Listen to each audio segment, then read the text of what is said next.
السلام عليكم ورحمة الله وبركاته، متابعين مع نجاح المداح. طبعا دلوقتي هطلع لكم فيديو. هو قديم، يعني قديم، الموضوع قديم بس كل الناس طبعا نسيته، لكن انا بذكركم بيه عشان خاطر تبقوا ايه عارفين احنا بنعمل ايه قدام حضراتكم. وعشان خاطر قبل ما نعمل الفيديو ونتكلم، طبعا احنا جبنا عاوزين نعمل كرسي عجل. هتخليكم معايا بعد ان شاء الله ما نعمل الكرسي نوريه قدام حضراتكم. الكرسي المقعده بتاعت الاطفال اللي هتبقى ايه على العجله. خليكم معايا عشان تكملوا الفيديو ما تروحوش في اي حته. رجعنا لكم تاني احبابي المتابعين، كل سنه وحضراتكم طيبين. طبعا في بدايه الفيديو قلنا هنعمل كرسي عجلي اللي هو بتاع الاطفال اللي بيبقى على الكادر بتاع العجله اهو. جبنا لوح خشب زي دوت قديم، مش مستعمل، خدت بالك، وخدنا منه الثلاث قطع دول قدام حضراتكم. هو ثلاث قطع قدام حضراتكم همت. طبعا هنحطوا قطعه كده. ده الكرسي ده العجله ده بتاع العجل القديم، الكرسي القديم. وطبعا انا رحت للنجار مره واثنين وثلاثه اهو. هيبقى قدام حضراتكم دوت اهوت، هيبقى على العجله كده اهو بين الكادر وبعضه. هنخرم خرمه هنا كده اهوت، ونجيب مسمار 10 بصاموله وهنخرم دي دلوقتي قدام حضراتكم. طبعا البابور زائد اهميه، طبعا ما عندناش شنيور ولا عندنا حاجه. طبعا البابور هو زائد اهميه عندنا دلوقتي حاليا اهو. هنجيب بقى ايه، طبعا ما عندناش شنيور، هنجيب حاجه زي دي سمبك او حاجه ايه وهنوري حضراتكم.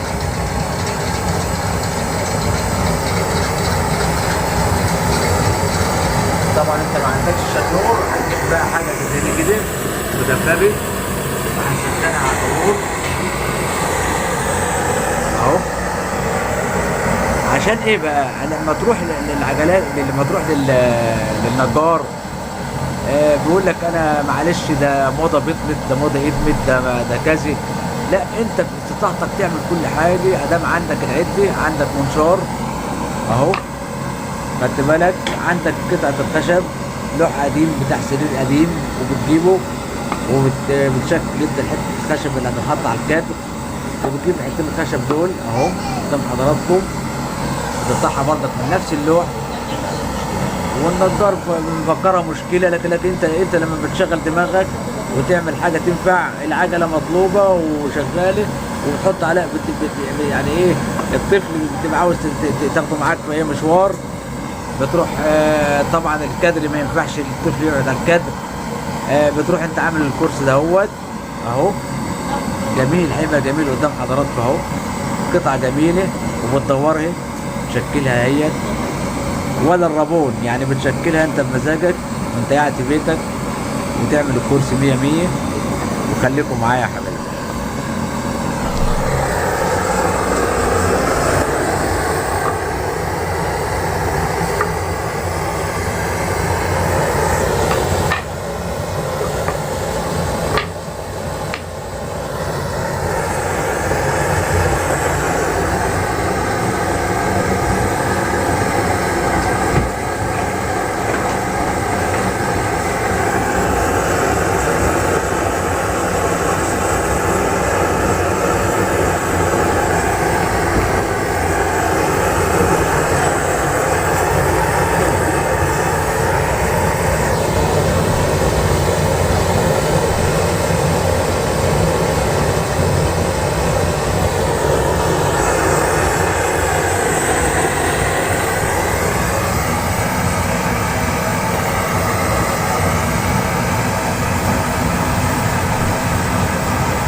تسخن الحاجه اللي هي المدببه ديت، مبرد او مسمار طويل، يعني ايه وانت بتخرم الخشبه ما تضغطش عليها قوي عشان ما تفلقش منك، تاخدها واحده واحده عشان تطلع الخرم او لا مؤاخذه الثقب بتاع مكان المسمار يطلع سليم ومكان جيد يعني قدام حضراتكم. طبعا انا بعمل اهو بدل الشنيور، ما عنديش شنيور اهو. شوف بص الحركه ديت بتلف شمال ويمين وايدك تكون مستقيمه، خلي بالك اهي.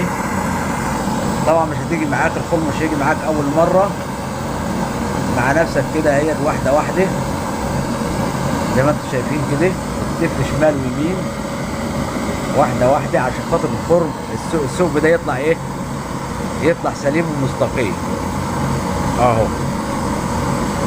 قدام حضراتكم واحده واحده عشان الخشبه ما تفلقش منك اهوت. طبعا السخونيه البدله السخونيه تروح، بنرفع تاني الايه المسمار على البابور قدام حضراتكم كذلك. خليكم معايا وانتشروا اللايكات وتشتركوا في القناه. طبعا في كل مدى بنقدم لكم كل حاجه جديده، وربنا يخلي الناس الطيبين، وكل سنه وحضراتكم طيبين جميعا الناس المتابعين. انا والله يعني مش عارف اقول لكم ايه. المشاهده الحاجه دي حاجه ده بس حاجه بسيطه من الجو حر، ولكن ان شاء الله بامر الله هنطلع لكم رحلات صيد ان شاء الله، صيد اسماك. وانتم عارفين يعني احنا ماشيين واحده واحده عشان خاطر الامور تمشي والحاجه تبقى حلوه قدام حضراتكم اهو. وخليكم معايا عشان خاطر ايه تشوفوا ايه الدنيا وهنعمل ايه. اخوكم نجاح بحيي جميع المتابعين من مشارقها ومغاربها، جميع الدول اللي هي بتتابعنا. كل سنه وحضراتكم طيبين ورب يسترها معاكم، وبعد عيد مبارك عليكم كبير وصغير. ليه مني الاحترام والاجلال. طبعا انا عارف ان انتوا يعني مهملين اليومين دول شويه، وانا مش عارف اعمل لكم ايه وارضيكم ازاي. المشاهده ضعيفه قوي يا جماعه، وانا عاوز اللي بيديني لايك يعني ما يستخسرش فيا اللايك بشكره، واللي بيتابع برضه بشكره، واللي ما بيتابعش بشكره، وبقول له كتر الف خيرك وربنا يخليكم لينا يا رب يا رب العالمين. طبعا واحده واحده كده هو بص، اللهم صل على حضره النبي. وتضغط ضغطه بسيطه خالص وتلف شمال ويمين. ما عنديش شنيور، يعني انا لو عندي شنيور كانت يعني مسافه دقيقه.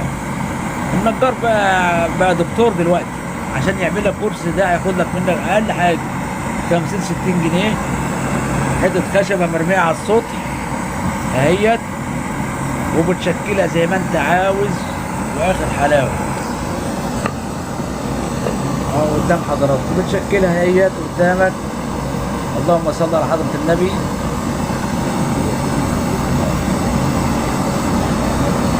هنعمل ديت عشان خاطر ما اطولش عليكم، ولما الكرسي يتقفل ان شاء الله هنوري حضراتكم. خليكم معايا اهي عدت اهيت. رجعنا لكم تاني، وكل سنه وحضراتكم طيبين. طبعا خرمنا البتاع اهيت، اللهم صل على النبي. بقطر المسمار المسمار العشرة القطر بتاع الثقب لازم يكون نفس الحكايه دي. طبعا ما تروحش تتعب نفسك عند واحد كتيان نجار كتيان ها وتقول له تتحايل عليه، لا اعمل انت بنفسك واشتغل بنفسك وبس. اهم شيء في ملحوظه يا جماعه في الفيديو دي لازم كلكم تسمعوها، عشان ما حدش ممكن حد عاوز ينفذ الكرسي ده عشان خاطر يعملوا لابنه ولا حاجه على عجلته، ياخد اخوه مع اخته واخته قدامه، ياخد اخوه. الملحوظه اللي احنا هنتكلم عليها، ما فيش حد يعمل الخرم ده او يسخن حاجه زي ديت على بوتاجاز الغاز اللي هو الصغير. البوتاجاز الغاز اللي هو الغاز الصغير لازم ما كانش عندك آلة بابور زي دوت عشان ناره حامي ويتحمل السخونيه، عشان بالنسبه للمسمار ده ما بيحماش. هذا لازم يكون عاوز سخونيه ويلعب بنفس الطريقه دي. لكن البابور الغاز لا، خطر لما تسخن مسمار زي ده فتره طويله، واخد بال حضرتك، وتقول ايه اخرم الخرم ده، لا مش هينفع معاك. فارجوكم ما حدش يعمل الحكايه بتاعت تسخين المسمار دهوت على بابور الغاز. طبعا احنا خرمنا الاثنين اهم اهمت. طبعا لما ايه، لما المسمر دول في القاعده ديت، لما المسمر دول كده في القاعده دي اهو، طبعا المسمار اهوت او قصاد بعض اهم، هتخش المسمار العشرة من هنا، ودول الكادر هيبقى طالع من هنا. الكادر هوريكم عملي دلوقتي. المسمار هيعدي من هنا وتحط له وردي عشان ما ايه وما تقربش قوي عشان ما يفلاش الخشب اهو ما بين الكادر وبعضه. الكادر هيبقى في النص هنا يا جماعه. بص اهو، الكادر هيبقى في النص بنفس الطريقه دي كده اهو. الكادر هيبقى في النص، يبقى الكرسي مستقيم زي ما انتم شايفين كده قدام حضراتكم. خليكم معايا عشان خاطر نعملوه عملي على العجله.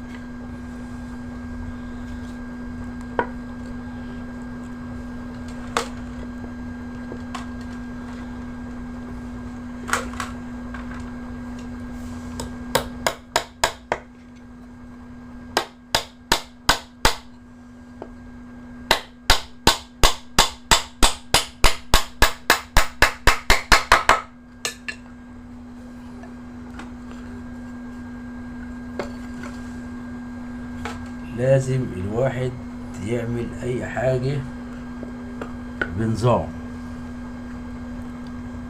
مفيش نظام كل حاجة تروح لحالها على طول. بسم الله الرحمن الرحيم.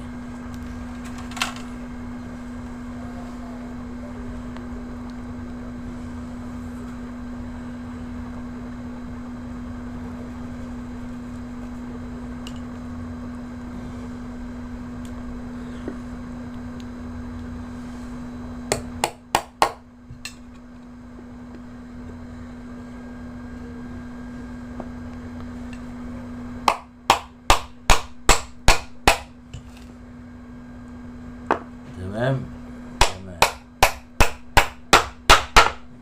اللهم صل على النبي، اللهم صل على النبي. ايه الحلاوه دي يا جدعان؟ ايه الطعمه والتكتكه دي؟ اللهم صل على حضرة النبي. طالما معاك العده ما تحاوكش حد ابدا. تروح لواحد يقول لك معرفش ايه، لا، اعمل حاجتك بايدك. وقلنا الكلام ده كذا مره.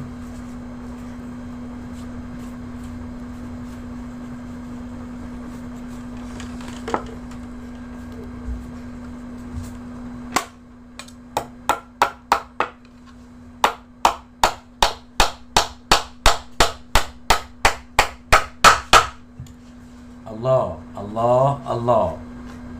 زي ما انتم شايفين اهو، كرسي بتاع العجله اللي هو قدام بتاع الاطفال. طبعا وتروح للنجار يقول لك ايه ده، الحاجات دي اتلغت يا عم الحاج. لا، ما اتلغتش ولا حاجه، انت بايدك تعمل كل حاجه.